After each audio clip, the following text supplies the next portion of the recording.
Halo teman-teman semua, gimana nih kabarnya? Semoga kalian sehat-sehat aja ya. Kami dari kelompok 6 TPB 23 akan memberikan sedikit banyaknya informasi melalui tugas akhir Research Based Learning Fisika Dasar 2 mengenai motor listrik sederhana dengan judul pengaruh jumlah lilitan kumparan dan jarak magnet terhadap kecepatan putaran kumparan. Nah, sebelum masuk ke materi, kami akan memperkenalkan diri terlebih dahulu. Nama saya Denis Putra, NIM 120210149 dari Prodi Teknik Sipil. Tugas saya di kelompok sebagai penulis laporan. Perkenalkan, nama saya Deo Rinaldi Manuel Tambunan, NIM 120210148 dari Prodi Teknik Sipil, TPB 23. Di sini saya anggota kelompok 6. Tugas saya di kelompok sebagai ngedit video dan membuat alat. Terima kasih.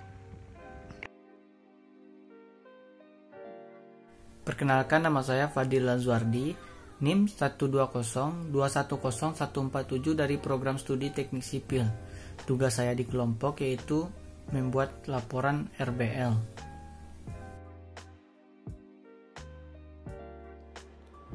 Perkenalkan, nama saya Alif Muhammad Torik, NIM 120210145, Prodi Teknik Sipil, TPB 23, kelompok RBL 6. Tugas saya mengumpulkan bahan-bahan untuk dijadikan alat. Sekian, terima kasih.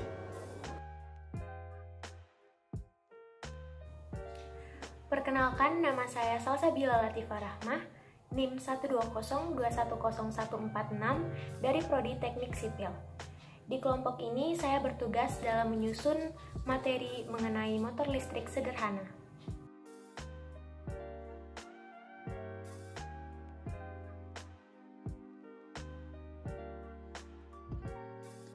Adapun tujuan dari RBL kali ini, yang pertama yaitu membuat motor listrik sederhana.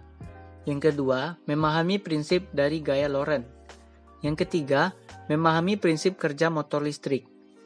Yang keempat, menentukan pengaruh variabel listrik dan magnet terhadap karakteristik motor listrik. Motor listrik. Motor listrik termasuk ke dalam kategori mesin listrik dinamis yang merupakan sebuah perangkat elektromagnetik yang mengubah energi listrik menjadi energi mekanik. Energi mekanik pada motor listrik digunakan untuk memutar impeller pompa, fan atau blower, menggerakkan kompresor, mengangkat bahan, serta digunakan juga pada peralatan listrik rumah tangga lainnya, seperti mixer, bor listrik, kipas angin, dan lainnya. Prinsip kerja pada motor listrik. Ketika armatur ditempatkan dalam medan magnet yang dihasilkan oleh magnet, maka armatur diputar dengan menggunakan arus searah. Hal ini menghasilkan gaya mekanik. Kita dapat memanfaatkan kekuatan ini untuk melakukan segala jenis pekerjaan tertentu yang kita inginkan. Ketika arus listrik melewati kumparan dalam medan magnet, gaya magnet menghasilkan torsi yang menggerakkan motor DC. Selanjutnya kita beralih pada gaya Lorentz. Gaya Lorentz adalah gaya yang dialami sebuah pengantar yang dialiri arus listrik dalam suatu medan magnetik yang sangat kuat. Untuk menentukan arah gaya Lorentz dapat menggunakan kaidah tangan kanan, di mana ibu jari sebagai penunjuk arah arus, sedangkan jari telunjuk menandakan itu medan magnet, sedangkan jari tengah itu menandakan arah dari gaya Lorentz-nya sendiri. Besar gaya Lorentz bergantung pada besar medan magnetik, besar arus listrik yang mengalir, panjang kawat pengantar, dan sudut yang terbentuk antara arus listrik dan medan magnetik. Secara matematis, gaya Lorentz didefinisikan dengan persamaan sebagai berikut. FL sama dengan Q kali V kali B sin A, di mana FL merupakan gaya Lorentz, sedangkan Q merupakan muatan listrik, dan V merupakan suatu kecepatan gerak dari muatan, B merupakan kuat medan magnet, dan A merupakan sudut yang dibentuk dari V dan B. Sekian dari penjelasan dari saya. Untuk penjelasan proses pembuatan pada alat RBL Fisika Dasar 2 kali ini dapat kita saksikan video berikut ini.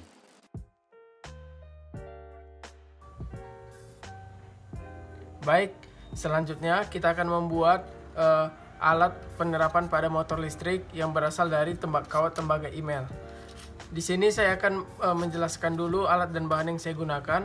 Yang pertama ada kawat tembaganya, lalu kedua ada tang, lalu ada silinder. Di sini saya menggunakan baterai. Lalu di sini ada kertas pasir yang digunakan untuk menghilangkan cat dari kawat tembaga tersebut. Oke, langkah pertama yang kita lakukan ialah memotong kawat tembaga.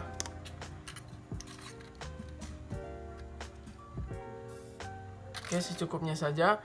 Jika sudah seperti ini, kita lilitkan ke tabung silinder. Di sini saya menggunakan baterai. Terserah. Di sini saya menggunakan sebanyak 3 lilitan saja. Oke, begini 3 lilitan. Jika sudah, kita lepas, lalu kita rekatkan.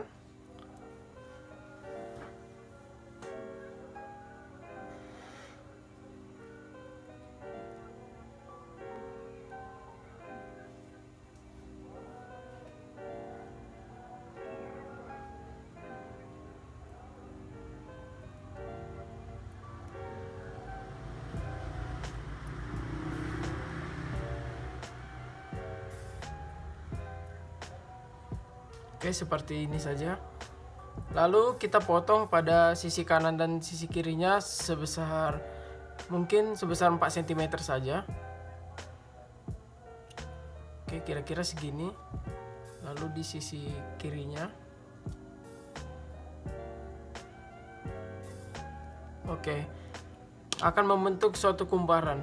Lalu langkah selanjutnya kita menggunakan media kertas pasir yang bertujuan untuk memoles di sisi kanan dan kiri kawat tembaga agar mendapatkan arus listrik, dikarenakan cat dari tembaga tersebut yang bersifat isolator yang tidak dapat mengantarkan arus listrik. Seperti ini ya. Lalu di sebelah kirinya.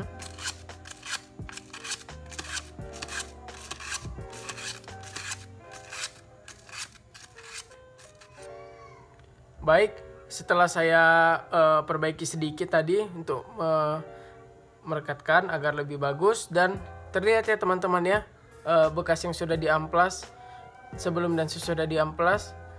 Oke, sebeginilah hasil kumparannya teman-teman. Baik, setelah kita melakukan pembuatan kumparan, langkah selanjutnya kita akan membuat penyangga pada kumparan tersebut. Yang pertama kita siapkan kabel merah. Di sini saya menggunakan kabel merah bekas ya, yang sudah tidak terpakai lagi. Lalu kita buka kabelnya menggunakan pisau. Nah, ini sudah saya dapat tembaga dari kabel merahnya, kabel merah bekas tadi. Lalu langkah selanjutnya kita ambil satu helai saja tembaganya, tidak perlu banyak-banyak.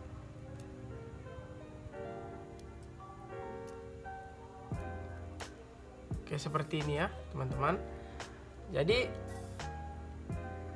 setelah sudah kita pisahkan, kita ambil satu helai, kita buat seperti ini. Kita buat jadi 2 bagian, kita lipat dulu terlebih dahulu. Lalu kita potong menggunakan tang.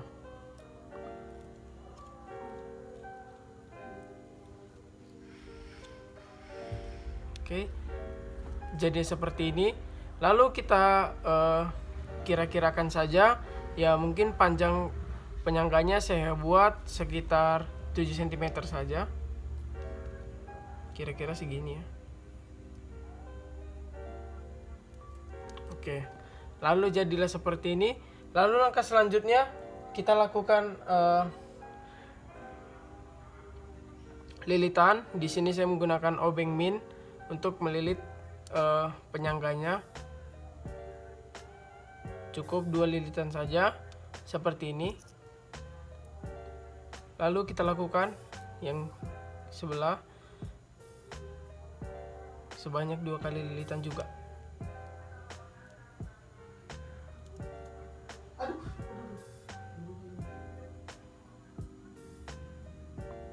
Oke, seperti ini ya teman-teman. Oke. Nah, setelah kita lakukan pembuatan penyangga pada kumparan, langkah selanjutnya kita ambil kabel kecil saja, lalu kita buka menggunakan tang.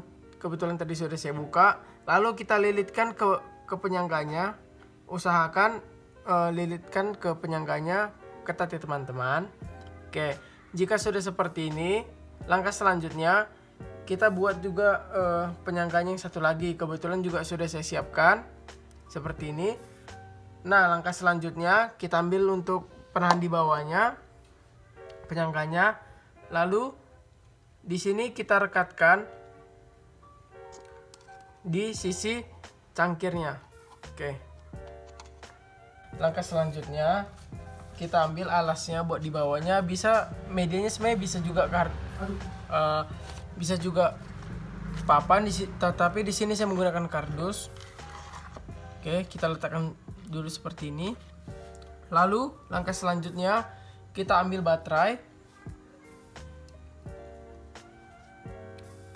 dan di sini sudah saya sediakan tape seperti ini teman-teman, lakban. Oke, langkah selanjutnya kita rekatkan pada sisi kardusnya agar kabelnya tidak kemana-mana seperti ini. Oke, yang kedua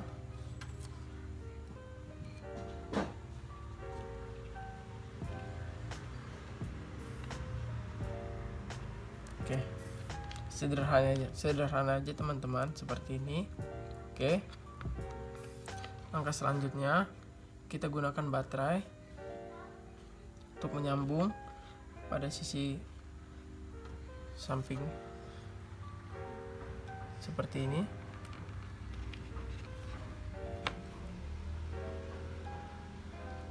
Oke, jika sudah langsung di tap. Oke, sebaliknya juga.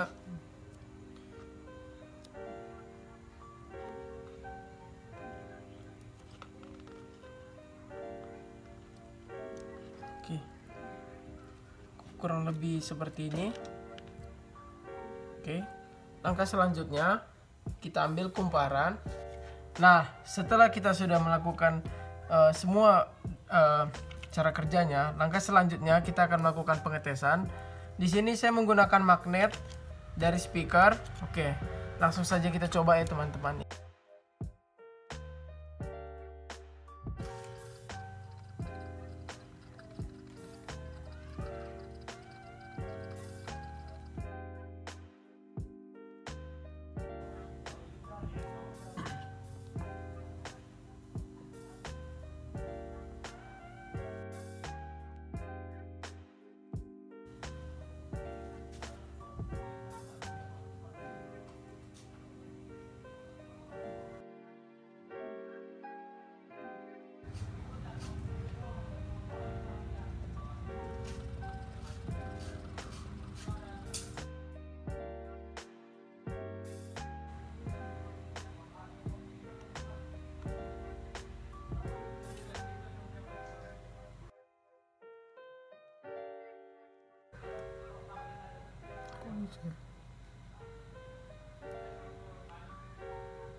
Jadi, dari kedua percobaan yang telah dilakukan, dapat disimpulkan, yang pertama, semakin banyaknya jumlah lilitan kumparan, maka semakin lambat putaran kumparan tersebut.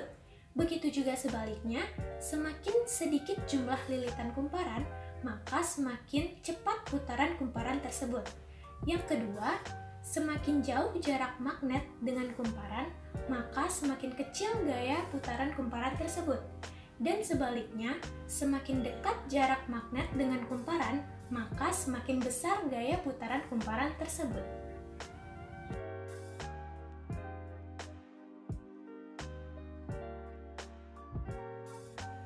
Mungkin segitu dulu pemaparan materi dari kami.